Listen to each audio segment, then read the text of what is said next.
Premier of Nevis Mark Brantley and Prime Minister of St. Kitts and Nevis Dr. Terence Drew had their first official meeting on Friday, August 19 at the Prime Minister's office at Government Headquarters on Church Street, Bustair.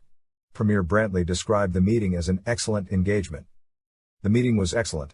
We discussed a range of issues as to how we can create a mechanism for dialogue and greater engagement between our two islands. We both committed to working closely together to advance the development of the citizenry of St. Kitts and Nevis and those who call our country home. Premier Brantley, who heads the Nevis Island Administration, NIA, had extended congratulations to Prime Minister Dr. Drew following the victory of his St. Kitts and Nevis Labour Party in the August 5, 2022 general elections.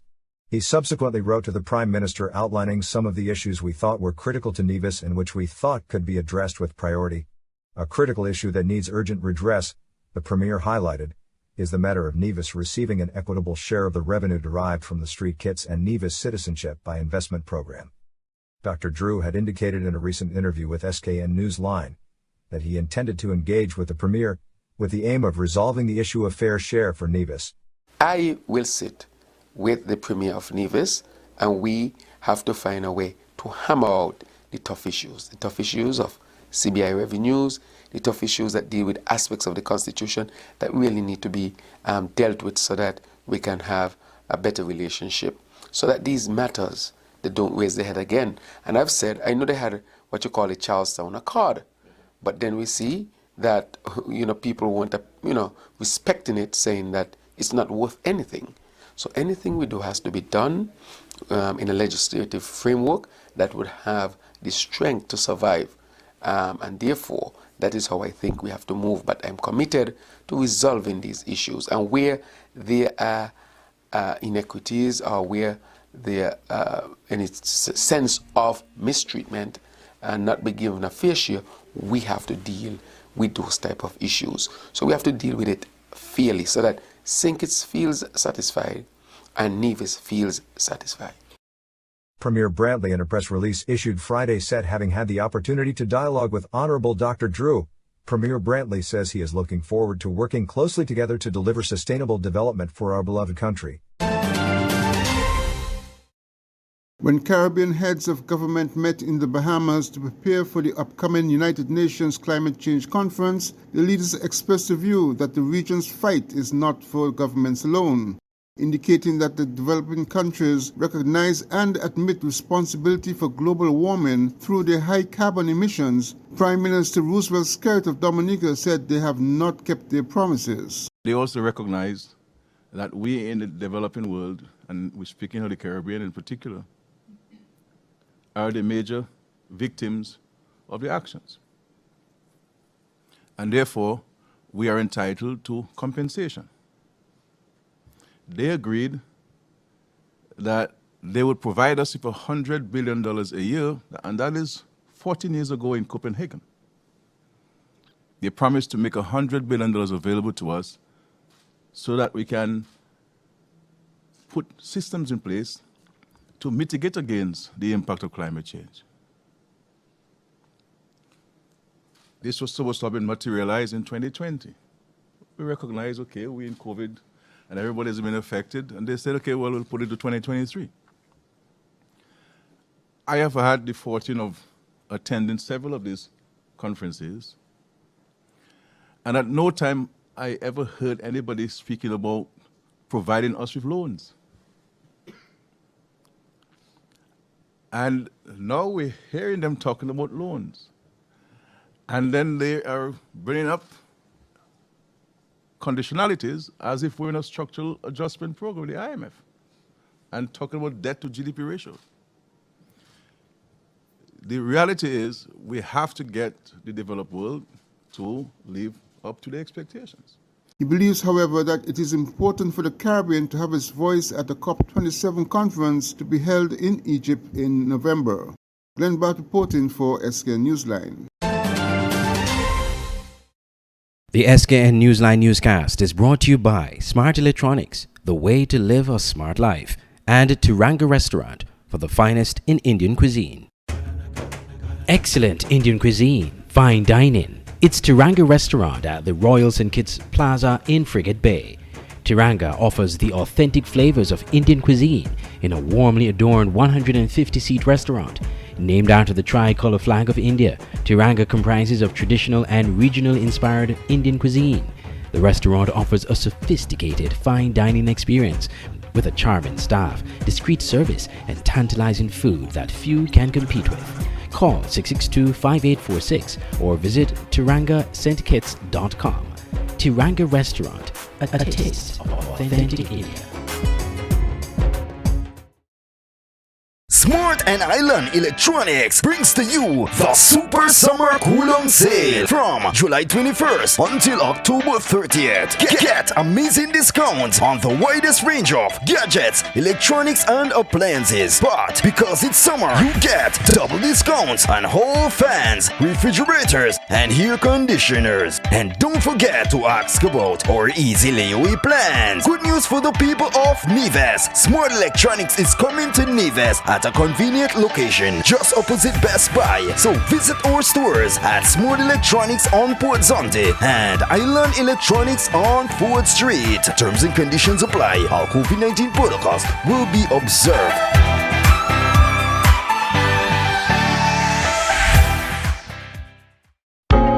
When visiting St. Martin, you want clean, affordable accommodations. You need Midtown Motel in the heart of Phillipsburg, a place where you can relax, take a stroll on Great Bay Beach, and that provides you easy access to great shopping. Midtown Motel, located on Front Street, Phillipsburg, St. Martin. Call Midtown Motel at 721-542-0614 and book your stay today. The SKN Newsline website now offers you more news. Log on to www.sknnewsline.com for local, regional, and international news. You can also watch the latest newscast and keep abreast with news in sports, all from sknnewsline.com. That's www.sknnewsline.com. News at your fingertips. When you're looking to sell, buy, rent, or manage a property, your answer has to be Diamond Real Estate and Management St. Kitts, Dreams. They provide oversight of real estate and physical property in St. Kitts and Nevis, perform regular maintenance, utility payments, and safety checks to ensure your property is well kept. Dreams manages and optimizes your rental listing, recruits tenants, and much more. Looking to sell that parcel of land or property, or dreaming of owning your own? Trust Dreams under the leadership and experience of its CEO, Velma Merchant. Many can attest to her professionalism and customer service. Diamond Real Estate Management St. Kitts. Call 663-7326 or visit their office at 15 Shadwell Industrial Estate, making your real estate dreams come true.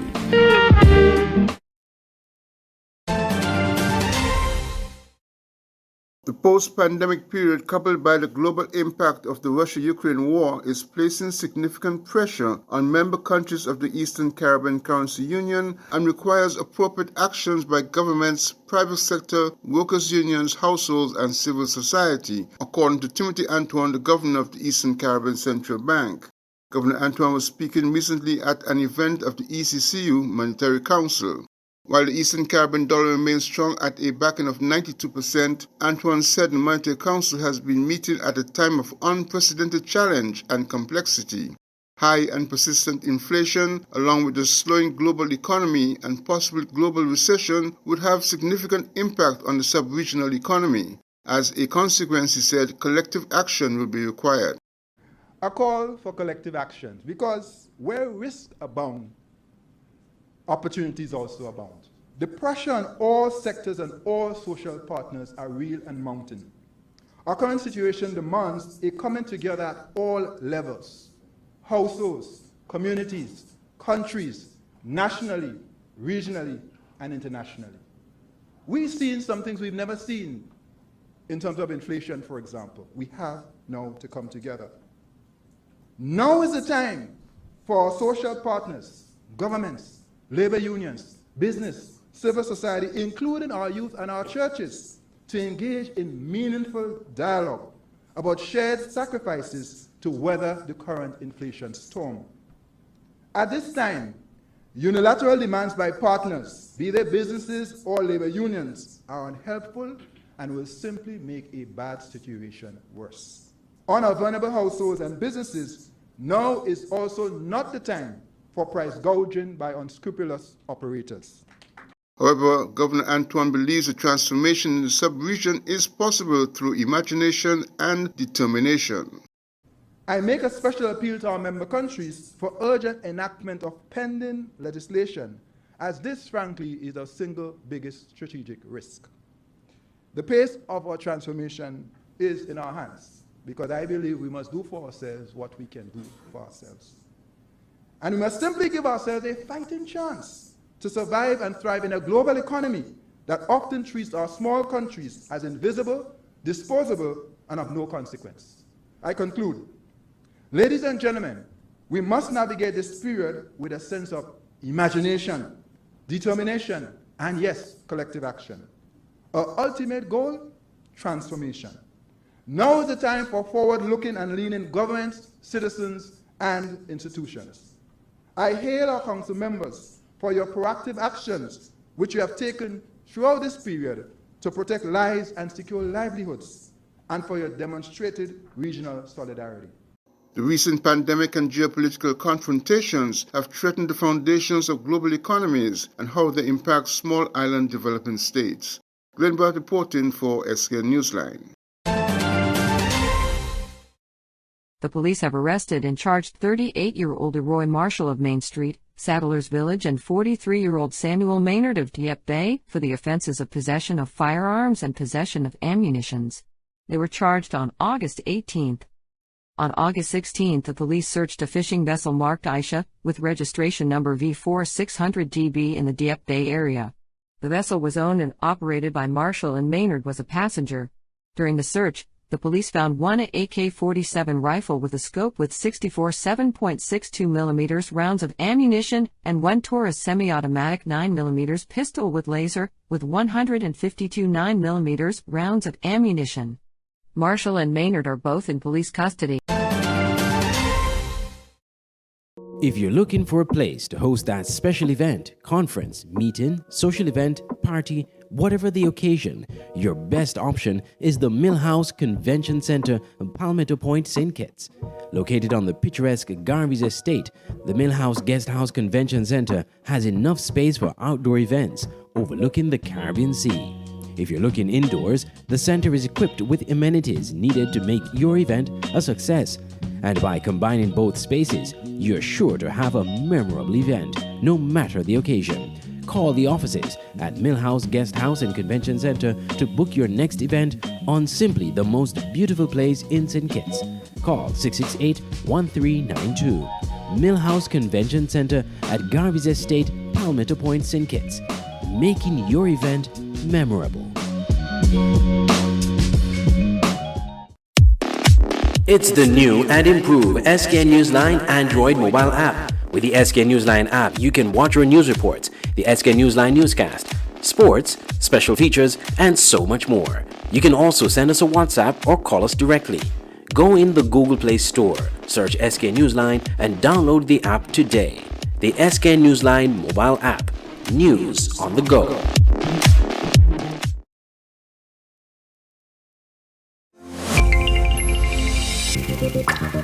An open interactive event can be described as tremendous, effective, on par with any conference around the world. From exhibitions to trade shows, corporate events to product launches, from press events to political functions. We are the secret sauce behind events that make you go, wow. We've staged multiple world-class events in the Caribbean and developed the skill to deliver quality in every detail, whether the event is live or fully virtual, or maybe even somewhere in between. At Open Interactive, we got your events covered. Get your free quotation today at www.madebyopen.com.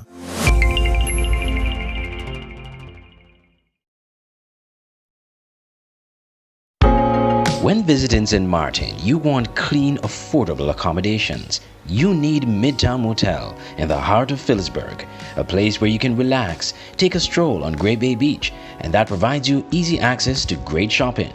Midtown Motel, located on Front Street, Phillipsburg, St. Martin.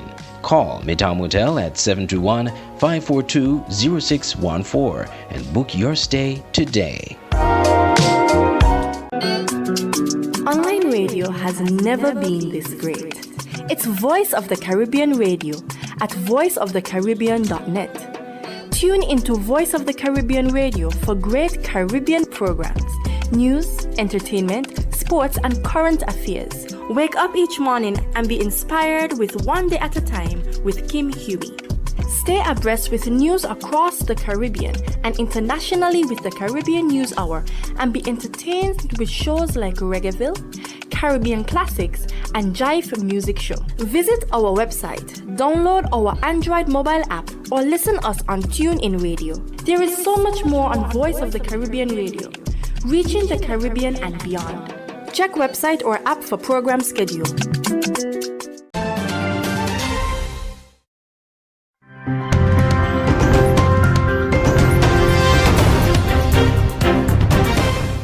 Since 2018, thousands of persons infected with the human immunodeficiency virus HIV in Guyana have not been able to access routine CD4 tests, a special examination that measures the number of T cells in the blood.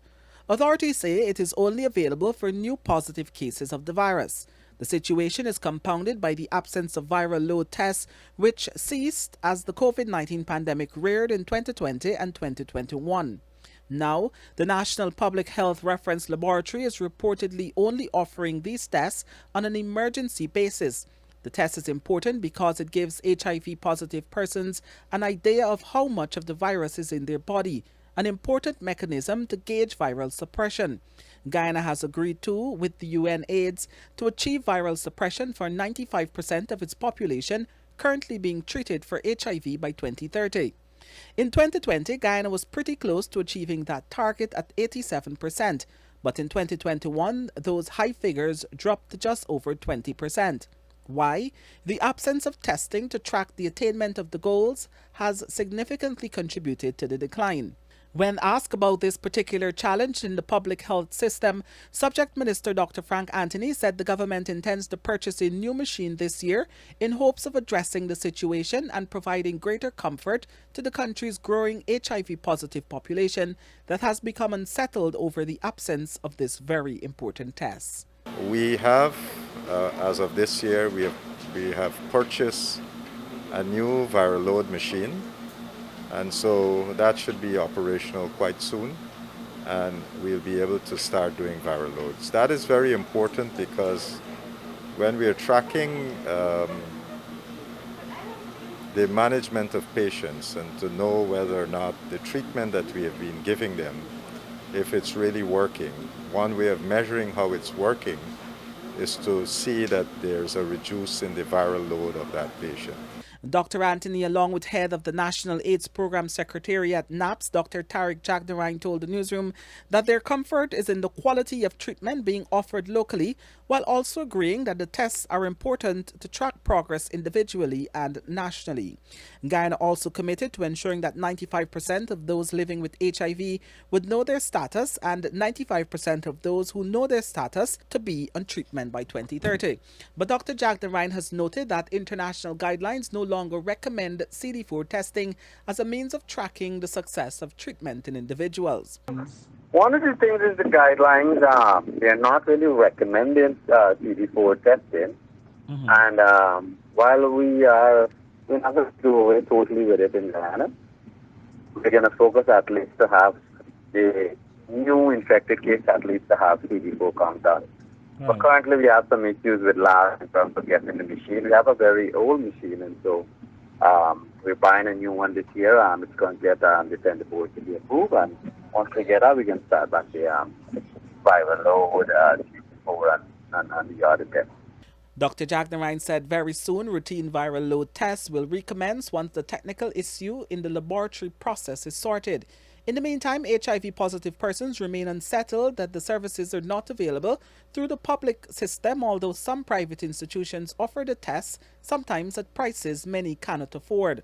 The latest figures project that there are over 9,000 persons living with HIV in Guyana. For the newsroom, Kurt Campbell.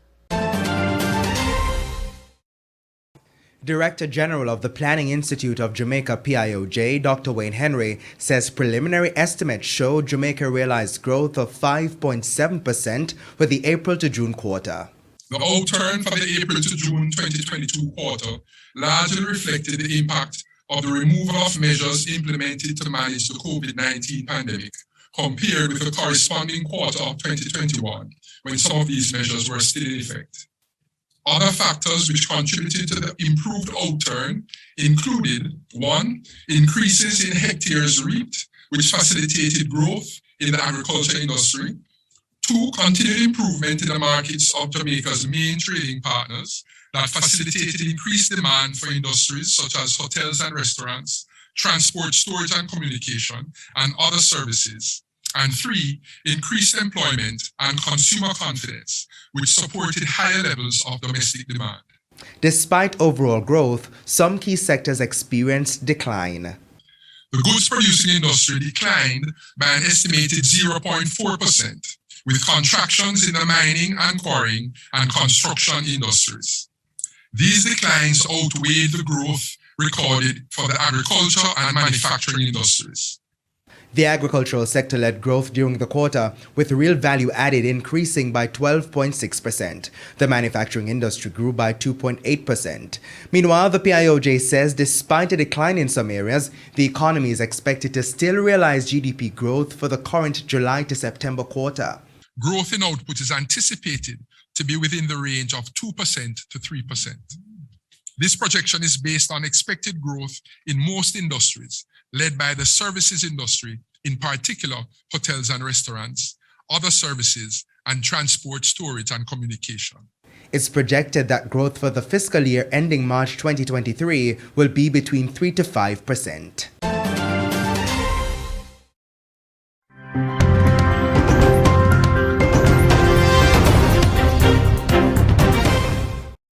A judge in the United States says he may order the release of details from the document that authorized the FBI to search Donald Trump's home in Florida last week. Media organizations have asked for the affidavit submitted in support of a search warrant to be made public. It could reveal much more detail about the nature of the US government's investigation into the former president. Here's our North America correspondent Peter Bowes. A day in court to get more information about the search of Donald Trump's home and the alleged crimes the Department of Justice is investigating. US media organizations have argued that the affidavit, the document used to justify the search at Mar-a-Lago, should be unsealed because of the huge level of public interest in the case. The judge agreed, but he wants the Justice Department to identify any sections it believes should remain confidential. I feel good about today's hearing. Judge Reinhardt seems to have a very good sense that it is his job as the gatekeeper in this case to perform his function of balancing the interest in the public of accessing these materials against the interest in the government in keeping them secret. Bit by bit, the full extent of the investigation is becoming clear. Part of the search warrant application has been released. It confirms that Donald Trump is under investigation for the willful retention of national defense information, the concealment or removal of government records, and the obstruction of a federal investigation. Government officials say the affidavit should stay out of public view on the grounds that it could compromise their work and possibly deter witnesses from cooperating with this and other investigations.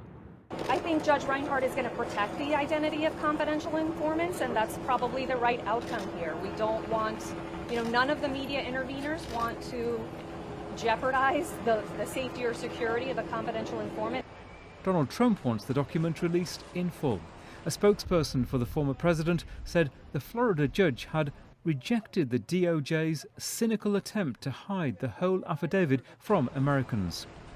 Government officials now have until next Thursday to decide what they want to try to keep under wraps before the judge makes a final ruling. Peter Bowes, BBC News.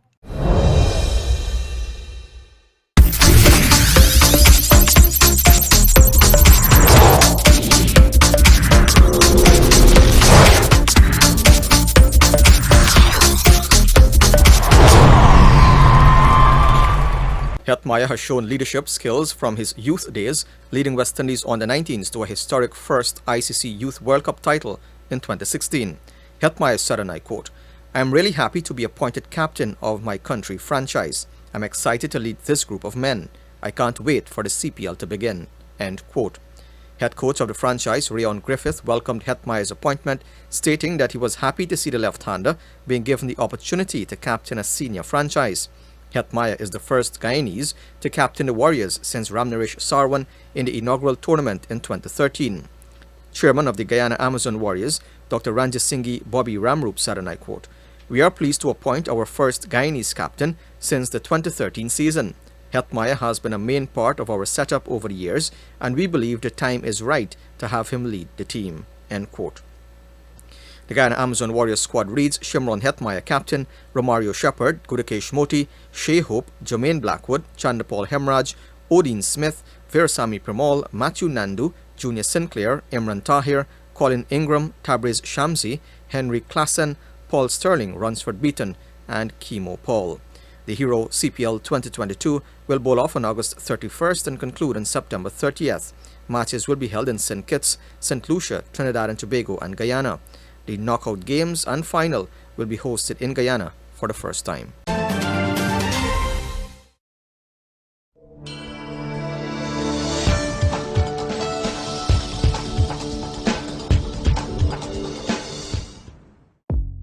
Welcome to the SKN Newsline Weather Report. I am Janil Boone.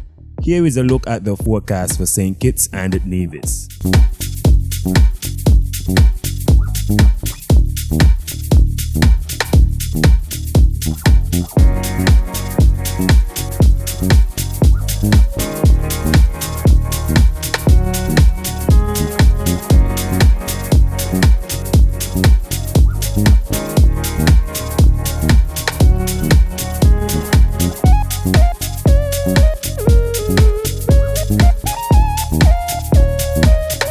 For a more detailed weather report, visit our website at www.sknnewsline.com.